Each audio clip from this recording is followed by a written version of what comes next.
So we've been talking a lot about how to make our lives better and how to become better people. And as we all know, life can be very complicated. And sometimes life can offer us contradictions that make us question what it is we're actually supposed to be doing. It can make us think that kindness and generosity and goodness and purpose are all attributes that are not appreciated in the world.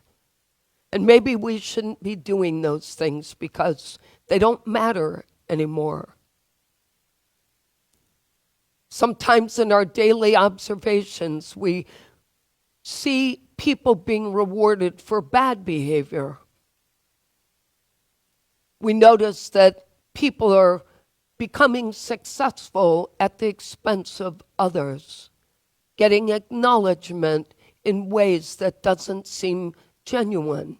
And it may make us question what we're supposed to be doing. So what I want us to really think about today is how can we find meaning in life amid those life contradictions? How do we find our way?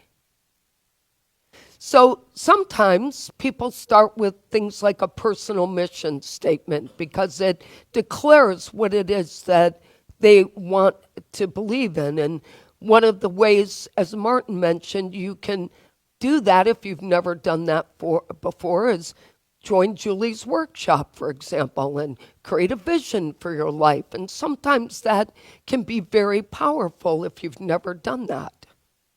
Well, it's always powerful, but sometimes that can help with life's contradictions when you have a game plan. But then we're responsible for managing our perception of the world, which is the harder part. Emily Cady pointed out in Lessons in Truth, she said, each of us is looking at the same world, but we're seeing according to the size of the aperture through which we are looking, which limits the world to our circumcised view. So if you're seeing negativity in the world, you're looking through your own lens. If you're seeing good in the world, you're looking through your own lens. But the real answer to the question I'm asking lies in one simple truth, and that's that our actions have meaning beyond the obvious thing we're doing, which is immediate results. You know, we're immediate gratification people. We're always looking for the, I did this, so then what? Oh, I got this done, and that's a good thing, right? We have our to-do lists, and we get them all checked off. We go, yay, my to-do list is done for today. And then we make tomorrow's because we need that incentive to get up tomorrow and do tomorrow's, right? I know. I do that too. But because we are people about immediate results, we don't understand the deeper meaning of every single action, our words and our actions, and what they can do for the world. I don't think anyone understood this better than a man named Dr. Kent Keith. I always want to call him Keith Kent, and don't ask me why. But back in the 60s, I read about him a long time ago. But back in the 60s, he was working with students. He saw that they were getting very discouraged by the fact that change wasn't happening enough. It wasn't, can you take those down first? Thank you. Too soon. Thank you. People will wonder why I'm not talking about those. But so it was the time of the 60s. He's a teacher and he's noticing that these students don't feel they can make a difference. Here's what was going on if you weren't living then.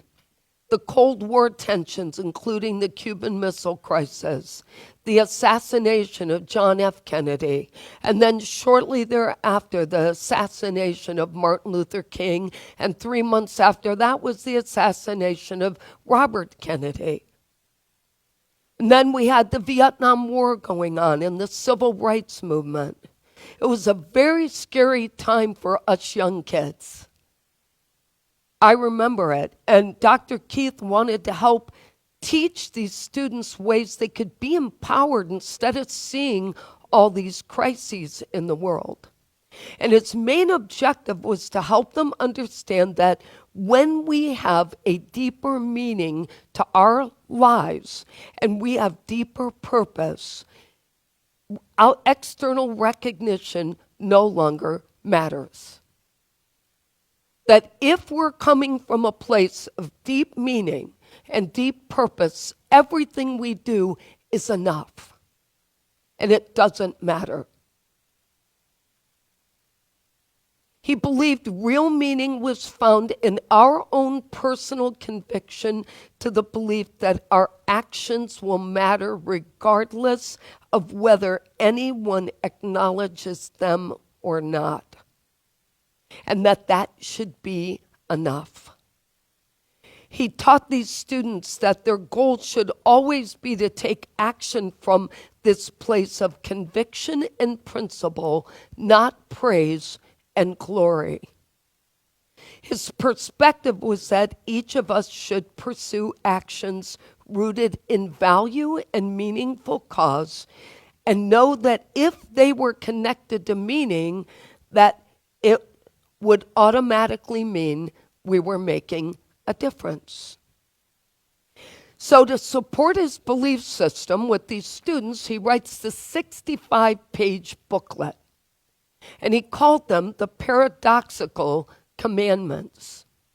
Now, the booklet was focused on the idea that each one of these commandments had a statement of adversity first, and then a positive action second.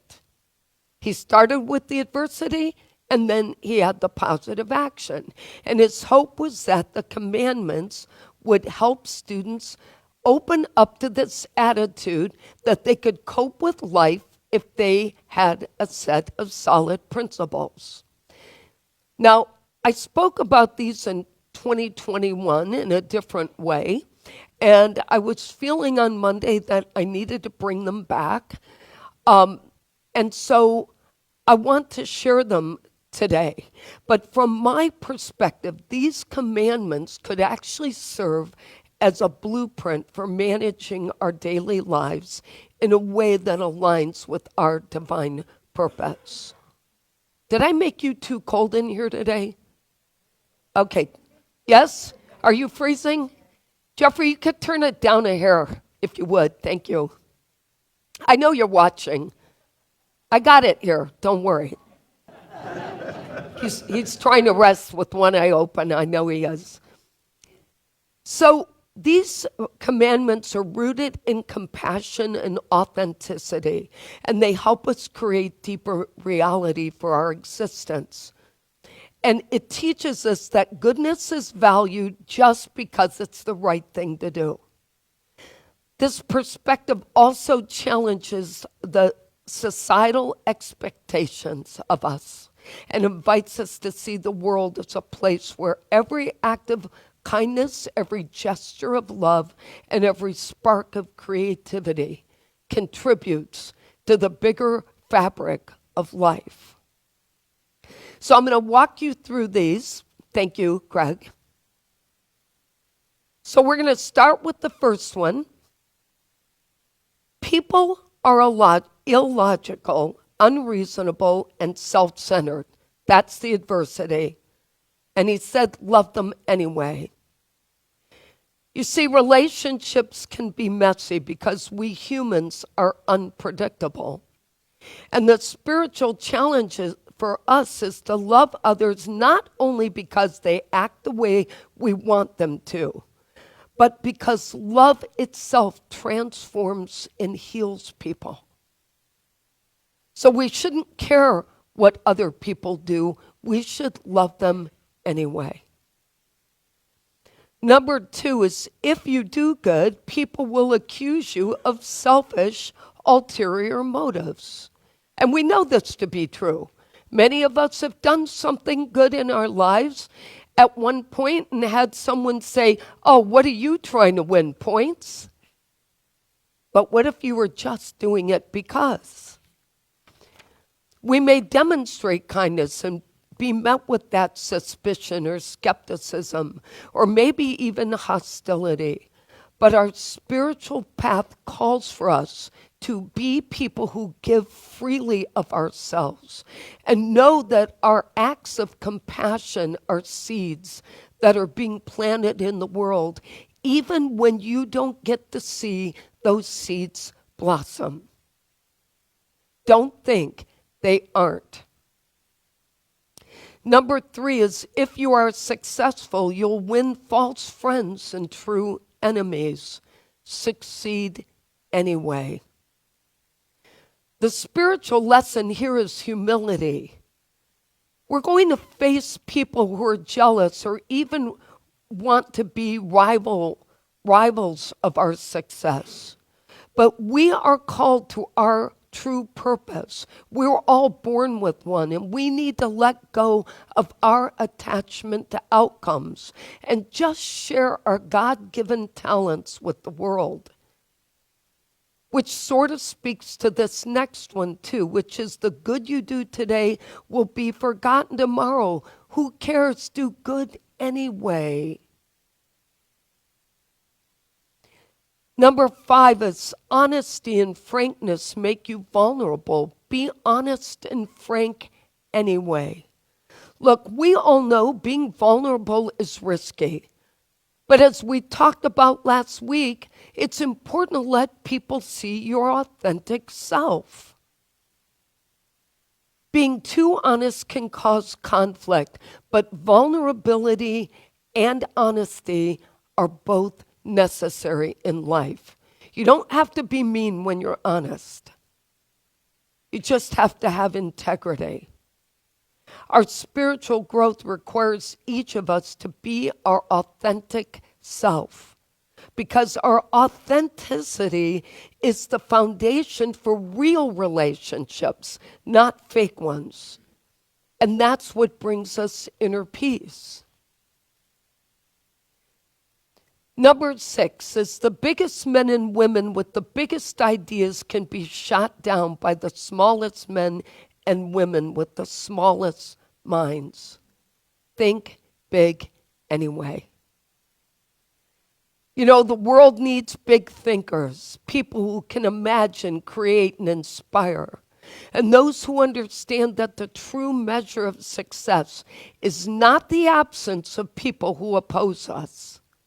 It is our persistence in our vision despite opposition.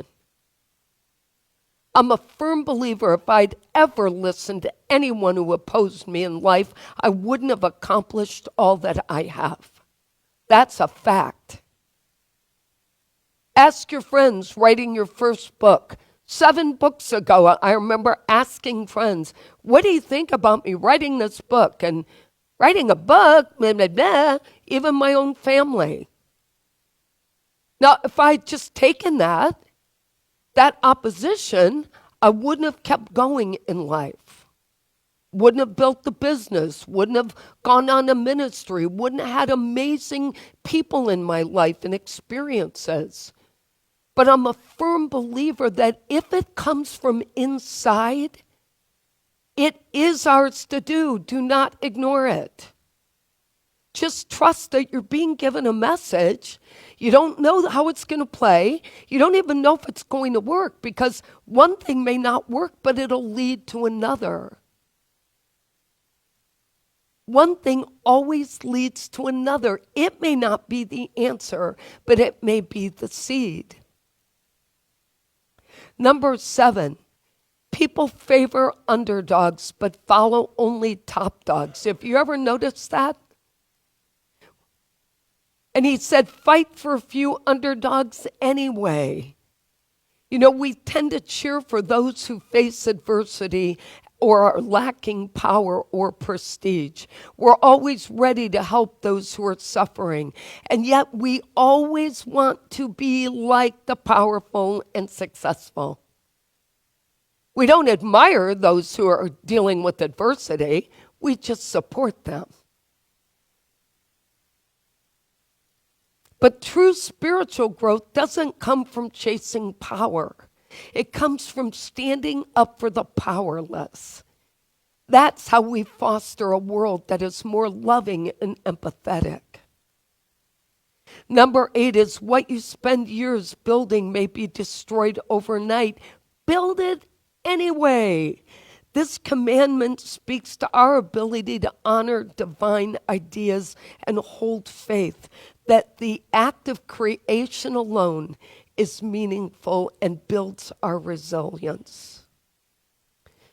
Number 9 is people really need help, but may attack you even when you help them. It's true. I've experienced that. But you know what? You help them anyway. Because our spiritual journey leads us to serve where we may not be appreciated, but we know we are called. Because if we're expressing compassion that is not dependent on gratitude, then we're doing it for the right reasons. We need to be in service to others and to become channels of grace, knowing that our actions matter. And number 10 is to give the world the best you have, and you'll get kicked in the teeth. Give the world the best you have anyway. This commandment calls forth our generosity, suggesting we offer our talents and our gifts without hesitating when we feel called, even if the world responds indifferently or in hostile ways. Because this is the true path of the spiritual hero, one who gives not for reward but for the sake of goodness. Choosing to live by these commandments will lead us all to inner freedom. Freedom from attachment to outcomes, freedom from disappointment in opinions of others, freedom to anchor ourselves in spiritual values that transcend our circumstances. And let me ask you something. Is there anything more spiritual than imagining a world where people love without condition, where they give without expectation, where they speak lovingly and truthfully, where they build courageously, and where they help others compassionately? I truly believe such a world is possible when we just take one choice at a time and know that we're doing it for the right reason. Let's review today's lessons. Finding meaning amid life's contradictions requires us to first create our own mission statement and identify the values that best represent us. Number 2, to transcend that tendency we have to react to what's going on when we take action. Just remember, goodness is the goal and goodness is the reward. Number 3 is to be a catalyst for transformation for ourselves and for others. And number 4, to see paradoxes as invitations for us to go deeper and stronger with our own purpose. Our affirmation today is, I find meaning amid life's contradictions. And the quote, I don't have the author's name, but I love the quote. A meaningful life is not being rich, being popular, being highly educated, or being perfect. It's about being real, being humble, being able to share ourselves and touch the lives of others. Let's take that in. So we pause now to embrace these 10 suggestions, to recognize that whatever adversity is in front of us, that we will choose the right action anyway. And that we are divine spirits, every single one of us, here to grow and to learn and to bring our best to the world and to listen to what's inside and how we're being guided, and to trust that that is what we were meant to do. And so it is. Amen.